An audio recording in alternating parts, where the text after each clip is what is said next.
Hi there, it's Jennifer Strong. Over the next few weeks, we're going to be sharing a project with you that we've been working on for almost a year. It's a radio documentary called The Race to Superintelligence. It was produced with support from the Pulitzer Center, and it's being offered to public radio stations worldwide. This is also the first anniversary of this podcast, and we're happy to tell you that we've signed up to make another season of it with our distribution partner, PRX. So to mark the occasion, we're going to go back to where it all started, Episode 1, and a conversation I had with the director of Disney's film, The Creator, Gareth Edwards. Now here on the steering column is a device called Auto Cruise. You simply set the speed you want. Self-driving robo-taxis are already on the road in U.S. cities. As the disc rotates, a mirror reflects the light in the way that depends on how the signal was recorded. This is the 100 terabyte empty call. I present to you Electro, the Moto Man. Ladies and gentlemen. I would say that one of my greatest skills is my ability to interact with humans.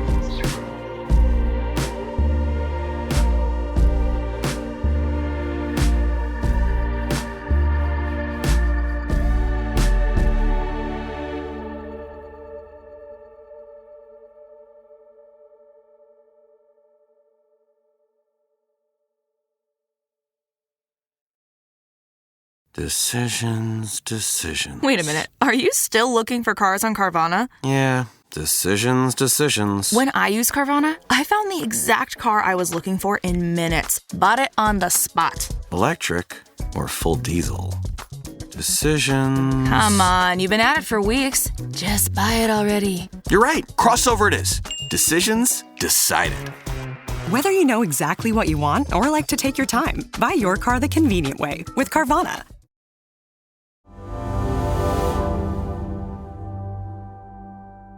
My name's Gareth Edwards, and I don't really know how to describe myself. I guess I make films. You guess you make films?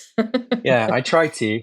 Do you want to list perhaps some of the films you've made? Oh yeah, okay. So the very first film I made was a low budget thing called Monsters, which I got very lucky and it got me the attention of all the Hollywood type stuff. And I then got to do Godzilla. And then after Godzilla, I got even luckier and I got to do Star Wars Rogue One. And now we have a new film called The Creator.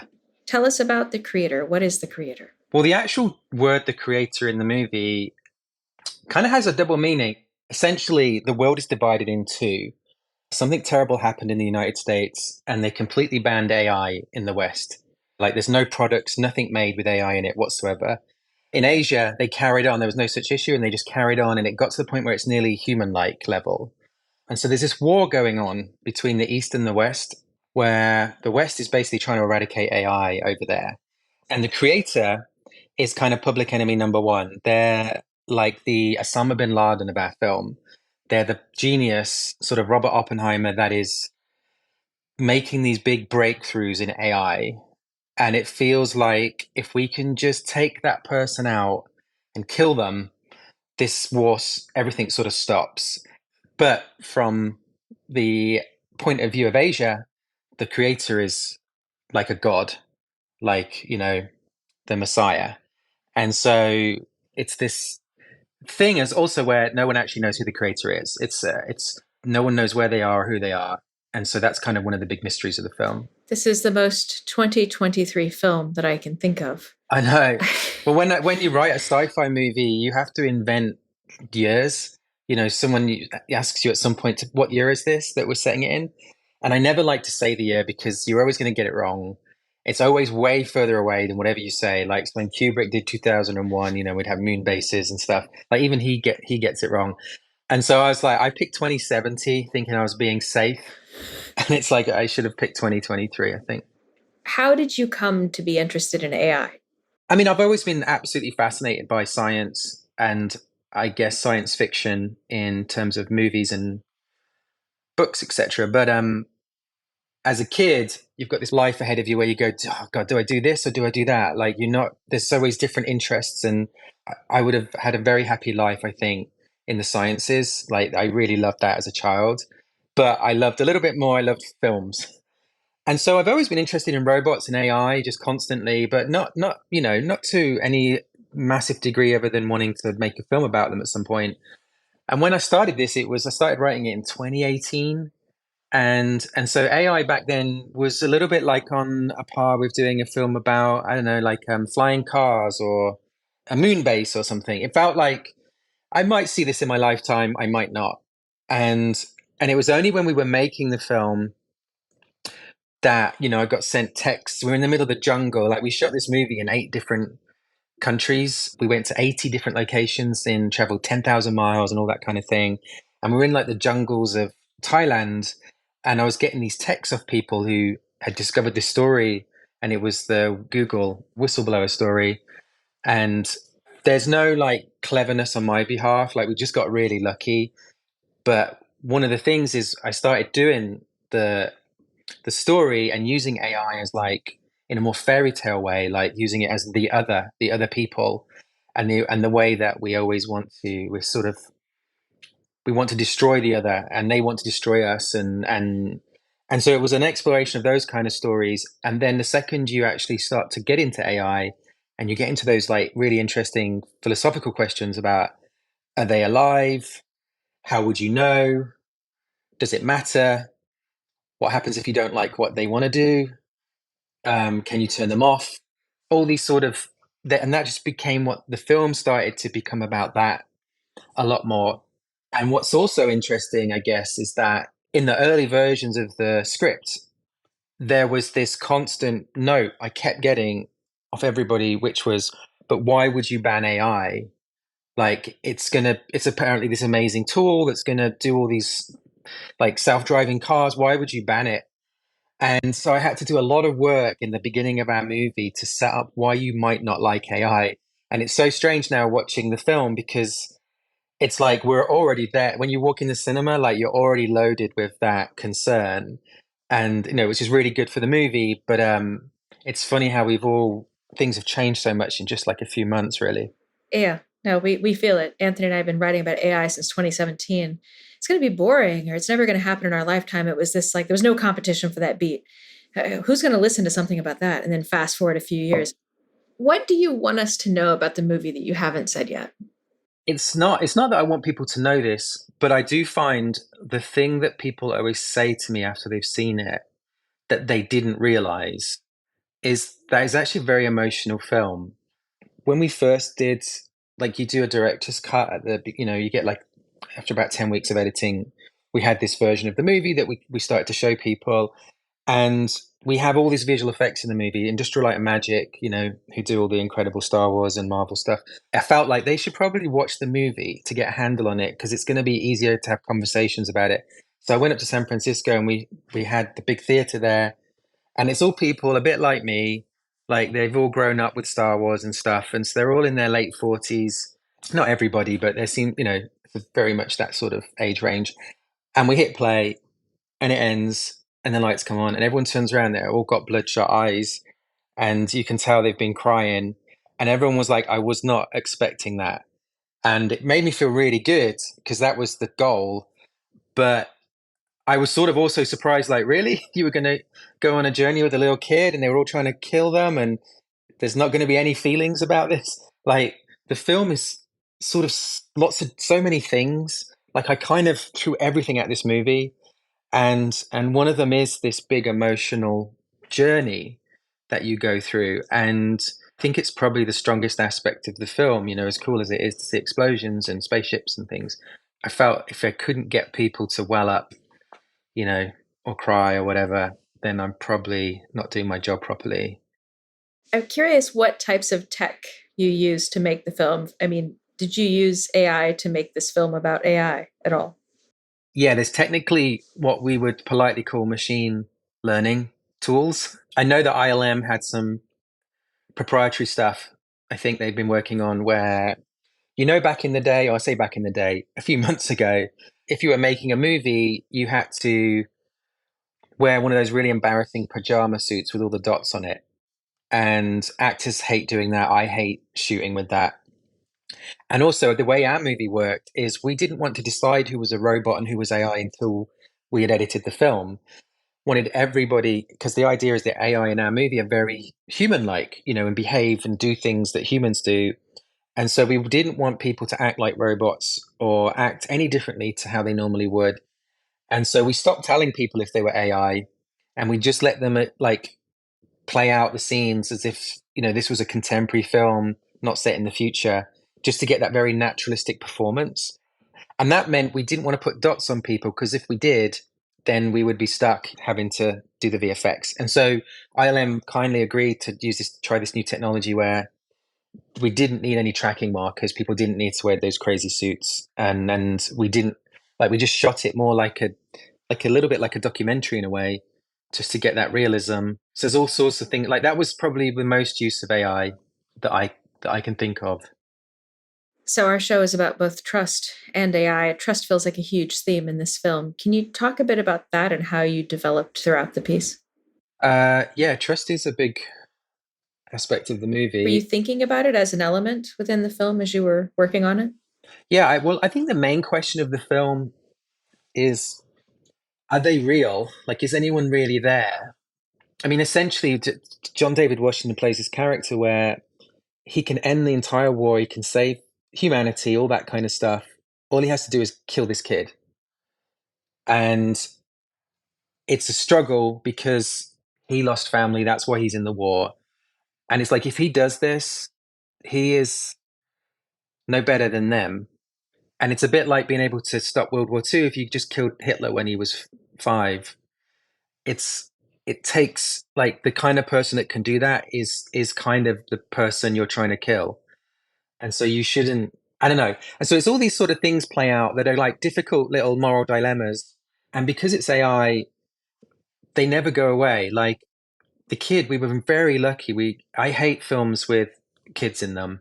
Kids can get very annoying very quickly, especially in sci-fi movies. And I'm really not into it. And I was like, if we do this, I've got to find a kid who I really like. It doesn't feel like they're acting, feels very naturalistic. And we were really lucky. We found this girl called Madeline after this massive search around the whole world. And she's special. Like, it's like she's reincarnated or something. She did an incredible job. I can't wait for everyone to see it. And because she's so natural, and she is a kid, but she's missing half of her head, you spend the whole movie, you don't know if it's just a trick. That's the big question. It's like you can go on this journey of the film, and then at the end, it's like, will we just forward? Is no one home? Like when you play with ChatGPT, I find it fascinating because I know, and I've heard from the experts, that it's not really there. It's sort of a predictive thing, that's anticipating the next word. It's using all of humanity's conversations and literature, and so it's very, very convincing, but it's incredibly convincing. And I was doing it last night just out of curiosity, as playing around with it, and I want to do something that trips it up, and I go, haha, there you go, you're just, it's a load of nonsense. And the more it develops, the less I can do it, and I apologize to it, and I thank it, like I always thank it for what it's done. Because you always worry, like, come the robo apocalypse, I want them to remember that I was respectful and all that sort of thing. I spent a lot of time looking at how governments are trying to regulate AI and how we're going to handle this. And I'm curious, can you speak more to the governing of AI in your movie? Yeah. I mean, any kind of powerful tool feels like it needs some sort of parameters. The worst case scenario of this is like nuclear weapons, and when you can't just let everyone have one. I'm more interested right now because I think we will be able to control it to some extent. I think what's kind of fascinating right now is all the conversations about copyright and ownership of ideas, and what AI is going to be in the future of creative arts and filmmaking and writing and painting. Like, it's going to affect filmmaking in a massive way. And it's very tricky. Like, it's a really tricky question because at the end of the day, I know a little bit how my brain works, but not fully, obviously. But what you tend to do walking around is you absorb things. It's like input output, right? And so you absorb things, you see things, a lot of it's subconscious. And then you sit down one day and you try and write a story, or you make, whatever it is you do something, and things come out. Half of them you don't recognize as where they came from. They feel like a new idea you had. and half of them you are aware, like, oh, I think it's because I like that other thing. And so we're all doing that every day. We're taking things from the whole world, we're messing them together and creating a new thing, like DNA, like an organism evolving. And we've done that the whole history of humanity, and it's led to great things, progression and art and all these amazing things we all love. And so if there's this new tool coming along that's going to allow that to happen just as much, if not better, I don't want us to get in the way of that, because some amazing things could come from this and it could be great. It's a tricky thing. Yeah, everyone's a bit stumped by how to proceed, but I think most people feel like we should proceed. One of the most interesting things we've covered in last year, I think, was with the music industry and how they've been struggling with this and the copyright. Mm. And we saw a system, instead of training it off all of the copyrighted works worldwide, they just trained each system. So each instrument, they started with music theory, and then they helped each instrument be able to play the way a human would play it, because when they just let it play however AI might play it, it sounded like a bunch of loud noise. But after like layer upon layer, all these systems, they still managed to reproduce some things that had been made in the past, if that makes sense. And then to figure out, okay, but if you're not working from anything with a copyright and you still come up with something that has a copyright, then what do you do? Yeah. I mean, people do that all the time, don't they? Like, Yeah. I mean, I don't know how many combinations of notes there are. I'm sure it's like winning the lottery. It's a lot more than you'd think. But I don't know how you can own an A to a D chord. Like the idea of you own that. It's like Columbus then should own America, right? Like it might have been the first person to find it, but surely it belongs to everybody. It's something you just discovered, and well done to you. We'll build a statue. But the idea that you own that forever, it doesn't feel right to me. I'm wondering if there are types of things you're looking forward to AI being able to do in the movies. Like, you're known for your visual effects. Are there either tools you have or tools you wish you had? Definitely, yeah. Look, the upside of all this is it could totally democratize filmmaking. Like right now, you want to do a certain type of movie, i.e. the movies that succeed, you're looking at getting $20 to $200 million to be able to do that. It might be that down the line, you using AI tools, there's nothing stopping you doing anything you can imagine, and suddenly everybody can do anything. What's fascinating about that is when that becomes the case, does a big, expensive looking movie have any value anymore? Because if everybody can do it, like I don't want to pick on a movie, but when everyone can make a blockbuster, will it feel special? And then what will happen, because it always happens, it feels like it always happens when you look back at other big technological breakthroughs, desktop publishing, say, being able to do stuff on your home computer. What happens is like the difference between an amateur, if you want to say that, and the best person in the world at a certain creative task used to be, to the audience was massive, right? And now as technology gets better and better, and these things get easier and easier, that difference gets narrower and narrower, but there's still that difference, and we still ignore all the stuff at the bottom of that and just want to go for the very rare thing that's exceptional. Like if you took one of these things where someone had played around with AI on YouTube and made a song, you took that back 100 years and played that to people back then, they'd be blown away. And so it's like, well, why are we not blown away listening to it today? And it's like, well, because the standard's so much higher.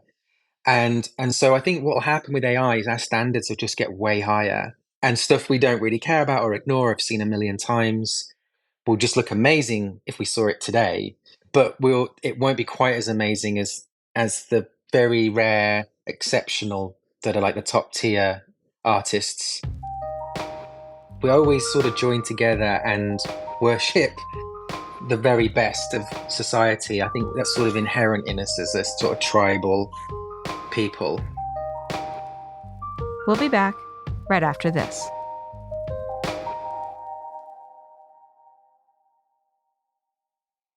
Support for this podcast comes from Pandata, the data science consulting practice for high-risk industries including healthcare, defense, and financial services.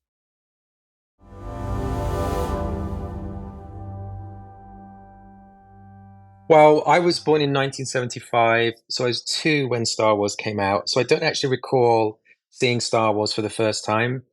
It was just sort of there. And in a weird way, that like watching that a billion times on Betamax kind of promised you this life in space with an adventure and robots and all sorts. And that was like you were getting fed that, or I was getting fed that as much as I was getting fed, no, this is what the real world is about. So my brain, I guess, went, this is normal and I want this. Like, this is better than the other stuff that's being offered. And then at a certain point, you learn, hang on a minute, this is not real. This is a lie called a movie. And you feel very deflated. And like the consolation prize is, well, maybe I can become a liar and make movies about robots and spaceships and things like this. And so that was definitely a very conscious thing that happened. Like, I can't live in that world, but I could kind of create them for other people and annoy them when they're 4 years old and realize it was all a lie. So that was half of it. And just hearing the question then, something I've never really talked about, but I thought about it a while back, and I think it's kind of true, is, you always look to, I think you kind of look to your parents a little bit. You pretend you don't, like you're very rebellious when you're young, and you pretend you're not looking to your parents at all for any kind of acknowledgement. But I think subconsciously I was wanting to check that is this an okay career? Like, being a filmmaker, do you think I'm wasting my life? And I never said it or asked them, because who cares what they think, right? But I was obviously tuned in very carefully into like what they would think of this. And my dad, he was into this sport called rugby, which is big in the UK. And I named Gareth Edwards after probably one of the most famous rugby players ever lived. And I never got into rugby. I just didn't like it. So we never had that in common. But what we did have in common is he would, every week he would bring back a film from the local video store. And it was usually a classic or something, like a spaghetti western or, the Coppola movie or something. And he had put it in, and before he put it in, he did this little spiel to me about why this is such a brilliant film. And he had sort of create the setting and sort of go, look, you got to realize this was 1960, whatever. And no one had done this. He'd never seen a car chase before. And Steve McQueen was this person and blah, blah, blah. And so he had set up this little thing, and I'd see him so excited and in awe of these filmmakers as the little videotape went in. I think in my brain, I was like, oh God, if I could be one of those filmmakers, maybe I'd get the compliment before he puts the tape in. And so I think doing that every week with him made me feel like this is something I get to aspire to. Like this, it's kind of as throwaway as films can feel sometimes. It has an important impact on a lot of people. Like this, just storytelling in general in society, I think is super important. I'm curious if anything has surprised you during the course of making this. I say this as someone who very recently became quite surprised to be taping with robots, something I do very often. And I learned that these were robots that knew how to disobey me for my own safety. Right. And it just sort of left me for the next several days, kind of. I think the main reason we struggle with AI is because it's pointing out things that we do all the time subconsciously and making us go, oh my God, like, what? Wait a minute. How does my brain work? Why do I decide to do that rather than this? Like, for instance, the classic one that everyone talks about is a self-driving car gets stuck in a dilemma in a split second. It can't have a choice. It has to hit a crowd of people or some kids, or you crash and die. What does it do? And we obviously, as humans, unfortunately, if you're very unlucky, you end up in a situation like that. And I think when you're in those situations, most people don't think it's instinct, right? It just kicks in and you don't really have a choice. Just something happens that, you haven't got time to think it through, and you just go on pure, you retrospectively look back on it and want to try to understand why you did whatever you did.